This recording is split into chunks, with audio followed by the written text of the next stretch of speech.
Hello and welcome to JK Urdu point. Friends, आज का हमारा टॉपिक रहेगा internet and email. Internet and email एक मोस्ट इम्पॉर्टेंट टॉपिक है पंचायत अकाउंट असिस्टेंट का। तो फ्रेंड्स, आप सिलेबस में देख सकते हैं, ये सिलेबस में दिया गया है इंटरनेट और ईमेल। तो इसका सारा पॉइंट्स, सारे ऑब्जेक्टिव्स हम क्लियर करने की कोशिश करेंगे। तो मैं आपको बता दूं कि टॉपिक शुरू करने से पहले अगर आपने अभी तक जेके उर्दू पॉइंट सब्सक्राइब नहीं किया है तो आप जेके उर्दू पॉइंट को ज़रूर सब्सक्राइब करें और बेल आइकन भी प्रेस करें ताकि आने वाली वीडियोस जो हैं आप देख सकें। तो फ्रेंड्स, हमारा टॉपिक रहेगा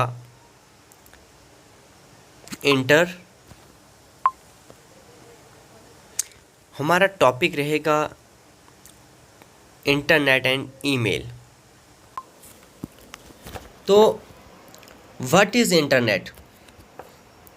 इंटरनेट क्या है? इसको हम the internet is a globally connected network system. Internet क्या है? एक ग्लोबली कनेक्टेड नेटवर्क सिस्टम है that uses TCP/IP. TCP means Transmission Control Protocol to transmit data via various type of media। और IP का इसकी फुल फॉर्म जो है वो इंटरनेट प्रोटोकॉल है। TCP transmission protocol, transmission control protocol, और IP internet protocol. आगे है the internet originated with the US government which begin building a computer network in 1916 known as ARPANET। तो फ्रेंड्स, सबसे पहले जो है इंटरनेट कहाँ ओरिजिनेट हुआ? US के अंदर। Which begin building a computer network, जिसने क्या बनाया? कंप्यूटर नेटवर्क की एक बिल्डिंग बनाई। कब? 1960 में। अब इसकी ज़रूरत क्या पड़ी? इसकी ज़रूरत क्या पड़ी कि US ने ये सोचा कि हमें जो है एक इंटरनेट या इस तरीके का सिस्टम बनाना चाहिए। तो क्या हुआ? इस दौरान कोल्ड वार हुआ करती थी। तो जब कोल्ड वार हुआ करती थी तो कोई पता नहीं होता था कि कब क्या हो जाए, किस कॉर्नर पे क्या हो रहा है, किस एरिया में क्या हो रहा है। तो ये जानने के लिए बहुत टाइम दरकार होता था, मींस कि बहुत टाइम लगता था। कब कहाँ हुआ, कहाँ कैजुअल्टीज़ हुई, क्या होना है, ये कोई पता नहीं होता था कब क्या होगा। अब उस वक़्त यूएस की गवर्नमेंट ने ये सोचा कि क्यों ना हम एक इस तरह की चीज़ बनाएं जो हमें इन्फॉर्म करे one corner to another corner. Means कि हमें पता चलता रहे एक जगह से दूसरी जगह का कि आखिर दूसरी जगह में हो क्या रहा है।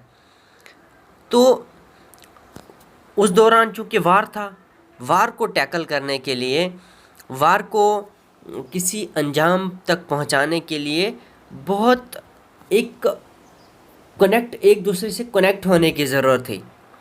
तो उसके लिए इंटरनेट का होना बहुत ज़रूरी था। लेकिन ये एक सोचा गया कि हमें इंटरनेट बनाना चाहिए, लेकिन तब इसको इंटरनेट नाम नहीं दिया। तब जब एक प्रोजेक्ट बनाया गया तो उसको क्या नाम रखा गया? ARPANET। ARPANET जब नाम रखा तो इसकी मैं आपको फुल फॉर्म बताऊंगा। Advance research project agency network. Means ये जो चार ARPA means advance research product agency, NET, net means network. तो ये क्यों बनाया गया? उस वक़्त ये सोचा गया कि किसी भी सिचुएशन को, मीन्स जो वार के अंदर ज़रूरत पड़ रही है, तो उस वार के लिए हमें सिचुएशन को टैकल करने के लिए हमें किसी ऐसी कनेक्शन की ज़रूरत है, ऐसी चीज़ की ज़रूरत है जो हमें एक कॉर्नर से दूसरे कॉर्नर तक पहुंचाती रहे, जो हमें पता देती रही कि कहाँ। और चूंकि उस वक्त कोल्ड वार था तो पता नहीं चल रहा था कि कब क्या हो जाए। और क्यों बनाया गया था ये आरपानेट? ये for the defence, for the purpose of defence. अब उस वक्त क्या था, डिफेंस के अंदर बहुत ज़्यादा ज़रूरत थी, क्योंकि पता ही नहीं चल रहा था कौन सी कहाँ हालत ख़राब है कहाँ नहीं है। तो इसलिए डिफेंस पर्पज़ के लिए आरपानेट जो है वो बनाया गया था।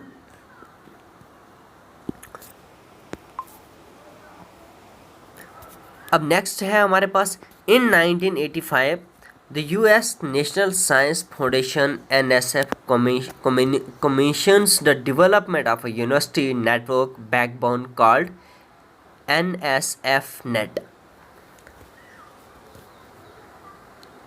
तो फ्रेंड उस वक़्त क्या हुआ, जब 1960 में ये एक प्रोजेक्ट बना, प्रोजेक्ट बनने के बाद ये किसको सौंपा गया? नेशनल साइंस फाउंडेशन को। नेशनल साइंस फाउंडेशन को ये पॉइंट जो है वो दिया गया। मींस कि ये आरपानेट जो है किसको सौंपा गया? नेशनल साइंस फाउंडेशन को। NSF भी हम इसको बोल सकते हैं। अगर आपको एग्ज़ाम में फुल फॉर्म आए कि NSF क्या होता है तो नेशनल साइंस फाउंडेशन है। Commission the development of a university network backbone called net. तो अब इसको क्या था, ये जब नेशनल साइंस फाउंडेशन के अंडर इस प्रोजेक्ट को दिया गया, जो प्रोजेक्ट 1960s के अंदर बनाया था, तो ये आरपानेट के बजाय इसको इन्होंने क्या चेंज किया? NSF net, means national science foundation net पे ने इसको चेंज कर दिया। आरपानेट से इसको NSF नेट कर दिया। अब इसको बैकबोन कहा जाने लगा। अब आगे कहते हैं कि computer scientist Tim Berners Lee invented the world wide web in 1989। अब आपको ये यहाँ पर पता होना चाहिए वर्ल्ड वाइड वेब क्या होता है। जब भी हम किसी URL या किसी भी वेबसाइट पे हम जाते हैं तो फर्स्ट हमें, जब तक हम उसको www डॉट नहीं लिखें, डॉट्स मीन ये, लेकिन जब तक हम www डॉट ना लिखें तब तक जो है वो किसी जिस चीज़ को हम प्रॉपर चेक करना चाहते हैं वो जो है वो प्रॉपर चेक नहीं कर पाता। ये सर्च इंजन है से सर्च करके जो है ये चीज़ लाता है। तो ये कब हुआ? ये टिम बर्नर्स-ली ने इन्वेंट किया कब? 1989 में। और इसका नाम क्या था? Tim Berners-Lee. इसने इन्वेंट किया किसको? वर्ल्ड वाइड वेब को, मीन्स www को। और कब? 1989। तो फ्रेंड्स ये आपको ज़रूर क्लियर हो गया होगा। इसके बाद नेक्स्ट पेज आता है कि how to connect the internet. Internet के साथ कैसे कनेक्ट किया जा सकता है। अब वहाँ आपको कभी सवाल आ सकता है, कहाँ पर? एग्ज़ाम में सवाल आ सकते हैं, कौन सी ऐसी चीज़ है, वहाँ आपको ऑप्शन 4 दिए होंगे, उसमें लिखा होगा कि इनमें से दी गई चीज़ों में से इंटरनेट को कौन सी चीज़ कनेक्ट नहीं करती है या कौन सी कनेक्ट करती है। तो ये सवाल पूछा जा सकता है। तो इसमें मेन पॉइंट जो दिए गए हैं ये जो है यहाँ पर आप लिख सकते हैं, इसको स्क्रीनशॉट कर सकते हैं, जिसमें आपका wireless, hotspot, broadband, cable, ISDN, उसके बाद mobile, dial up, DSL, satellite. अब मैं आपको सबसे ज़रूरी चीज़ यहाँ पर बताऊँगी। यहाँ दो चीज़ें ऐसी हैं, ISDN, इनकी फुल फॉर्म क्या है? तो इनकी फुल फॉर्म है, ISDN की फुल फॉर्म है integrated service digital network. Integrated service digital network है ISDN की फुल फॉर्म। तो अब रहा DSL। DSL की फुल फॉर्म क्या है? तो इसकी है डिजिटल सब्सक्राइबर लाइव। ये जो है आपको याद रहना चाहिए, और इनको आप स्क्रीनशॉट करके या लिख कर भी याद रख सकते हैं कि हमें इंटरनेट के साथ कैसे, कौन सी चीज़ें ऐसे जो हमें कनेक्ट कर सकती हैं। अब यहाँ पर एक पॉइंट आता है फिर से, internet versus www means world wide web. तो Internet is a collection of connected computers through gateways by which the information is stored in database. Internet यहाँ मीन्स एक डिफरेंस पूछा गया है, डिफरेंस पूछा गया है कि डिफरेंस क्या है world internet versus www means world wide web. अब वर्ड ये क्या करती हैं, अब आपको याद रहना चाहिए इंटरनेट जो है ये क्या करती है, ये डेटाबेस के अंदर इंफॉर्मेशन को स्टोर करती है, ये चीज़ आपको याद रहना चाहिए। और servers is transferred from one computer to another. अब इंटरनेट क्या करता है, ये एक सर्वर है, ये किसी भी इंफॉर्मेशन को ट्रांसफ़र करता है कहाँ से, एक कंप्यूटर से दूसरे कंप्यूटर में, और इंटरनेट ये है। अब वर्ल्ड वाइड वेब क्या है, वर्ल्ड वाइड वेब जो है एक सॉफ्टवेयर है, ये यूज़ किस लिए किया जाता है, retrieve the information requested by the users. Means कि हमारी जो रिक्वेस्ट रहती है उस रिक्वेस्ट को ये इंटरनेट, जहाँ पर इंटरनेट के अंदर चीज़ें स्टोर होती हैं, वहाँ से www ये क्या करती है, ये उस चीज़ को वहाँ से रिट्राइव करती है इंफॉर्मेशन को जो यूज़र्स को ज़रूरत होती है।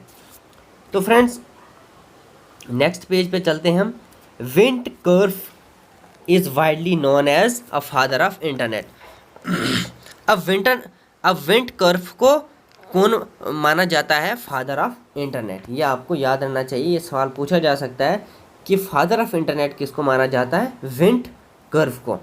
उसके बाद मिस्टर विंट कर्व इज को डिज़ाइनर ऑफ द टीसीपी आपको मैंने पीछे बताया क्या होता है, और IP protocol and architecture of the internet. और इनके साथ मिस्टर विंट कर्व थे जो क्या थे, वो को डिज़ाइनर थे, को डिज़ाइनर और आर्किटेक्चर थे किसके, इंटरनेट के।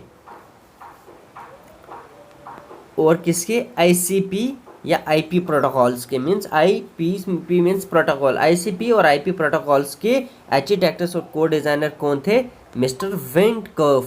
और उसके बाद sharing the title with TCP को इन्वेंटर बॉब कान, और इनने शेयर किया था किसके साथ, इस टाइटल को, मीन्स टीसीपी और आईपी को किसके साथ किया था, बॉब कान को।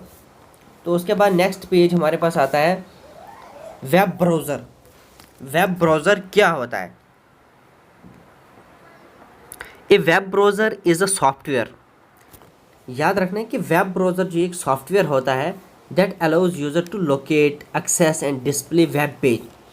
क्या करते हैं, वेब ब्राउज़र वो चीज़ होती है जो इस्तेमाल करने वाले को, यूज़र्स को क्या करती है, लोकेट करती है, एक्सेस करती है और डिस्प्ले करती है किस चीज़ को, वेब पेज को, या कनेक्ट करती है, या content created using language such as hypertext markup language means HTML and extensible markup language. अब HTML की फुल फॉर्म आपको यहाँ पता होनी चाहिए, हाइपरटेक्स्ट मार्कअप लैंग्वेज, और XML एक्सटेंसिबल मार्कअप लैंग्वेज इसकी फुल फॉर्म है। तो फ्रेंड्स नेक्स्ट चलते हैं, browsers are sometimes also called web client. Browser जो है वो क्या कहला जाता, कुछ टाइम के लिए वो क्या कहला जाता है, web client, since they get information from a server, जब तक वो सर्वर से इंफॉर्मेशन को हासिल ना करें। फर्स्ट ग्राफिकल वेब इन मोज़िक जो है, फर्स्ट ग्राफिकल वेब जो है किसको माना जाता है, सबसे पहले मोज़िक जो है वो ब्राउज़र आया है। उसके Mosaic was developed by the Mark Lowell Anderson in 1993। अब मोज़िक को किसने डेवलप किया है, मार्क लोवेल एंडरसन ने, कब, 1993 में। Mosaic was developed at the national centre for super computing application means NCSA। Mosaic को कहाँ पर डेवलप किया, NCSA में, मीन्स कि national centre for sport computing application में। तो फ्रेंड्स आगे हैं कि ब्राउज़र्स की एग्जांपल क्या है, मीन्स कि गूगल क्रोम, तो ये गूगल से है। मोज़िला फायरफॉक्स, इसको किसने बनाया है, तो गूगल ने बनाया। मोज़िला फायरफॉक्स किसको बनाया है, मोज़िला फाउंडेशन ने।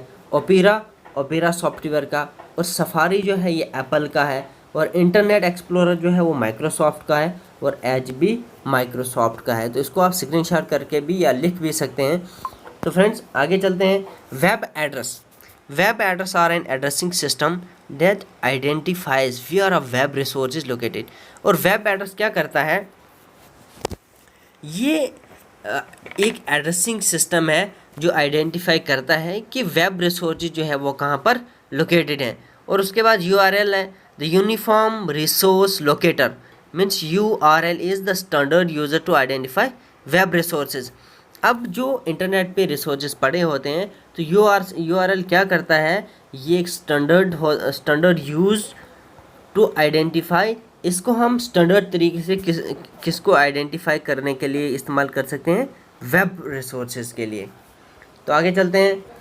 Most web browser display the URL of a web page about the page in an address bar. A typical URL could have been, for example हम कभी भी किसी भी साइट को चेक करते हैं, जैसे हम करते हैं www.jksb.nic.in।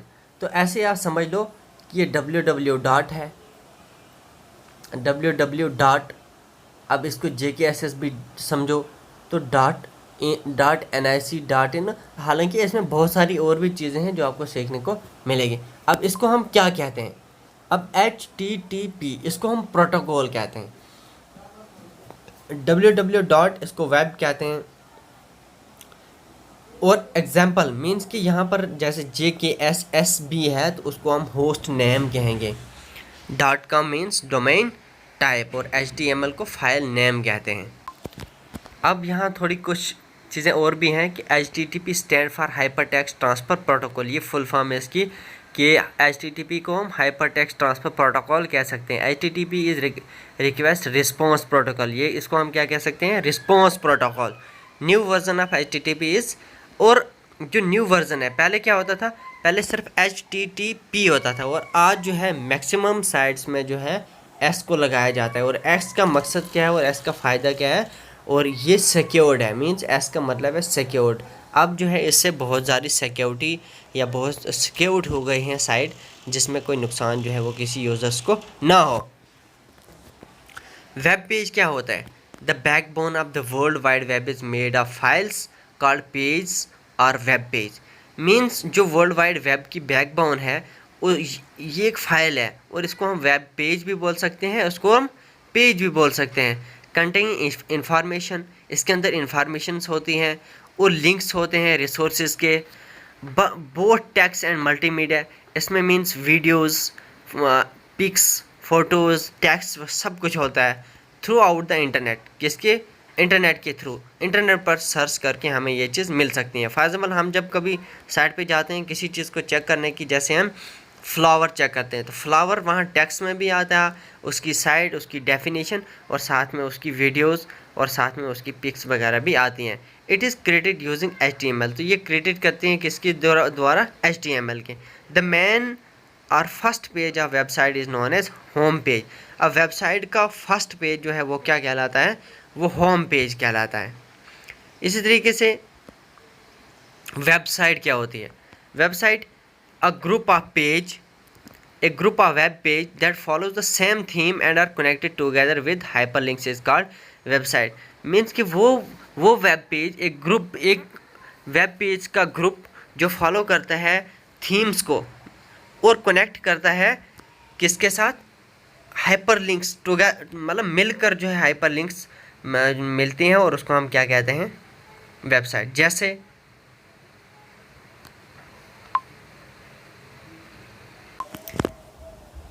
ये देखो, मतलब बहुत सारी चीज़ें मिलाकर जो है एक साइट बनती है।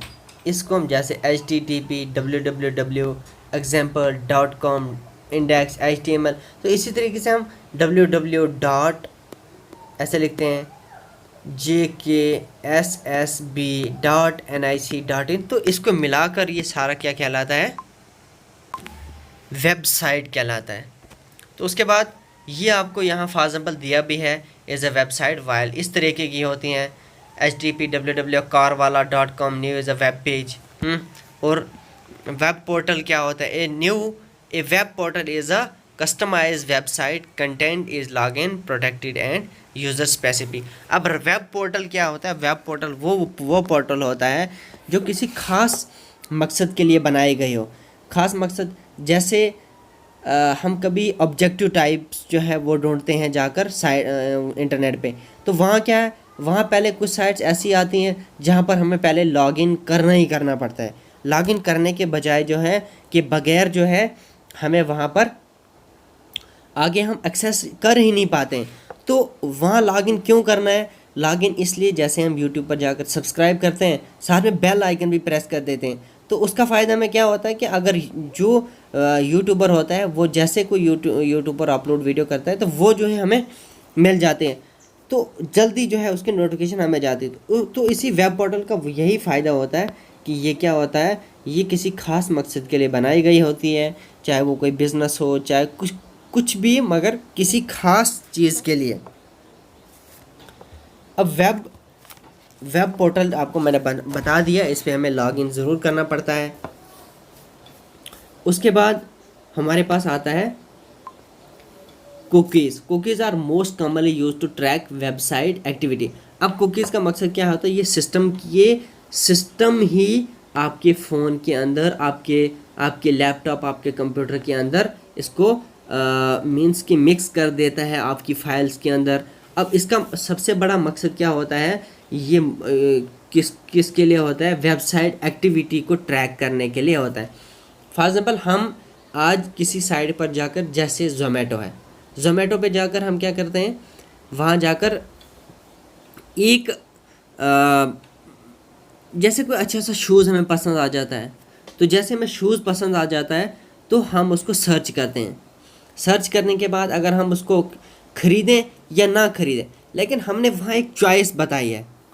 चॉइस क्या बताई है? कि हमें शूज़ लेना है। अगर आप उसको दोबारा जब भी कभी ओपन करोगे तो आप फर्स्ट जो है, जैसे उसको आप लॉगिन करोगे या ओपन करोगे तो आपको वहाँ पर शूज़ दिखाई देंगे। शूज़ मीन्स कि वो ट्रैक करते हैं। ये कुकीज़ एक ऐसी चीज़ है, ये हमारी एक्टिविटीज़ को ट्रैक करती है। Cookies are very small texts. ये क्या है? एक छोटा सा टैक्स होता है, फाइल्स होती है जो प्लेस्ड होती है on our computer by a web server. किसके थ्रू? वेब सर्वर के थ्रू। When you view some sites online, जब हम किसी भी साइट्स को ऑनलाइन, मैंने ऑलरेडी आपको ज़ोमैटो की बात की, जब भी हम किसी साइट को हम चेक करते हैं तो वहाँ पर ये क्या करती है? ये ट्रैक करती रहती है, हमें चेक करती रहती है हमें सर्वर में, और इसको वेब सर्वर कहा जाता है। और जब हम किसी वेब सर्वर पे जाते हैं, जब हम किसी साइट पे जाते हैं, तो ये ऑटोमेटिकली हमारी कंप्यूटर्स के अंदर स्मॉल फाइल्स की तरह प्लेस्ड होती है, मीन्स के जगह हमारी कंप्यूटर में होती है। तो ये क्या करती है? ये जो भी हमारी कोई एक्टिविटी होती है तो उसको ये सर्व करती रहती है। Cookies make it easy for web server to personalize information to fit your specific needs and preference when you are visiting a website। देखो यहाँ पर पहले जो मैंने आपको बता दिया कि ये चीज़ बताती है कि आप असल में चाहते क्या हैं। ये पर्सनलाइज इंफॉर्मेशन को किसी जो आपकी स्पेसिफिक नीड होती है, कोई प्रेफरेंस होती है, जिस चीज़ को आप प्रेफरेंस देते हैं, तो ये आपको वहाँ पर दिखाती है। तो चलते हैं नेक्स्ट। ईमेल क्या होता है? Email consist of message which are sent और received using the internet. Email जो है एक, इसमें मैसेज किया जाता है या सेंड किया जाता है या रिसीव किया जाता है, मीन्स कि दोनों, सेंड भी किया जाता है और रिसीव भी किया जाता है। किसको यूज़ करके? इंटरनेट को यूज़ करके। The first email was send by Ray Tomlinson in 1971। सबसे पहले जो है ईमेल किसने सेंड किया है? रे टॉमलिंसन। कब? 1971 में। और सबसे पहले फर्स्ट टेस्ट जो इन्होंने किया था ईमेल मैसेज का, तो वो दूसरे को इन्होंने क्या सेंड किया था? क्वाइटी UIOP। और इसके अंदर क्या पाया जाता है? An address consist of 2 parts. अब इसके अंदर 2 पार्ट्स पाए जाते हैं। ईमेल के अंदर 2 पार्ट्स पाए जाते हैं, एक लोकल पार्ट और एक डोमेन पार्ट। वो भी मैं आपको बताऊंगा लोकल पार्ट क्या होता है और डोमेन पार्ट क्या होता है। अब POP protocol is use to download emails from a mail server. ये जो POP होता है, इसकी फुल फॉर्म है पोस्ट ऑफिस प्रोटोकॉल वर्जन 3।